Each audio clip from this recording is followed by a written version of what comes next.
Telugu super താരം നന്ദമുരി ബാലകൃഷ്ണയുടെ ആരാധകർ കാത്തിരുന്ന ചിത്രമായിരുന്നു അഖണ്ഡ 2. എന്നാൽ ചിത്രത്തിന് പ്രതീക്ഷിച്ച വിജയം ബോക്സ് ഓഫീസിൽ നേടാൻ സാധിച്ചില്ല. ഇതോടെ ബാലയ്യയുടെ അടുത്ത സിനിമയുടെ ചെലവ് കുറയ്ക്കാനാണ് അണിയറ പ്രവർത്തകരുടെ തീരുമാനം.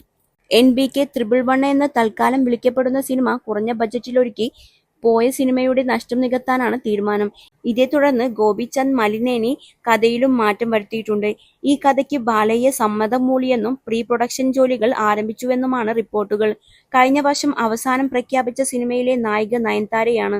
അതേസമയം പുതിയ റിപ്പോർട്ടുകൾ പ്രകാരം നയൻതാരയും നിർമ്മാതാക്കളും തമ്മിൽ അഭിപ്രായ ഭിന്നത ഉടലെടുത്തിരിക്കുന്നു എന്നാണ്.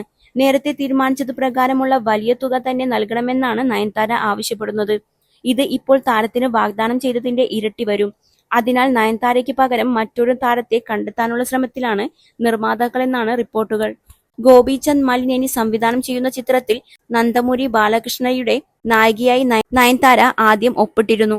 എന്നാൽ ബജറ്റ് നിയന്ത്രണങ്ങൾ കാരണം പദ്ധതി പുനഃസംഘടിപ്പിക്കുകയായിരുന്നു. നിർമ്മാതാക്കൾക്ക് ഇനി നയൻതാരയുടെ പ്രതിഫലം വഹിക്കാൻ കഴിയില്ല. നയൻതാരയുടെ പ്രതിഫലം 10 കോടി രൂപയാണ് എന്നാണ് തെലുങ്ക് മാധ്യമങ്ങൾ റിപ്പോർട്ട് ചെയ്യുന്നത്. നയൻതാരയുടെ പ്രതിഫലത്തിന്റെ 1/3 മാത്രം ആവശ്യപ്പെടുന്നൊരു നായികയെയാണ് അണിയറ പ്രവർത്തകർ അന്വേഷിക്കുന്നതെന്നാണ് റിപ്പോർട്ടുകൾ.